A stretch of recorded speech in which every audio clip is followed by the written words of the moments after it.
যে আপোনাৰ এই ভৰিৰ বিষটো যে হৈছিলে তো কেনেকুৱা ধৰণৰ বিষ আছিলে আপোনাৰ আগতে?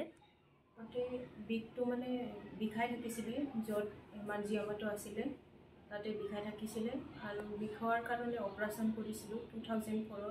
কৰাৰ পিছত অলপ ভাল পাইছিলোঁ। পিছত 3-4 বছৰমান পিছত আকৌ হৈছিলে মানে হেমাঞ্জিঅমাটো হোৱাৰ কাৰণে আকৌ বিষ হৈছিলে।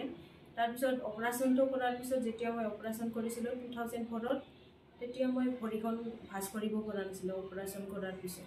ডক্টৰ অৰূপ কৰ্মকাৰ ছাৰৰ এইটো ক'ত পাইছিলে আপুনি? এইটো মই গুগলত চাৰ্চ কৰি চোৱাতে পাইছিলোঁ আৰু তাৰপিছত পোৱাৰ পিছত কণ্টেক্ট কৰি ইয়াতে অহা হৈছিল।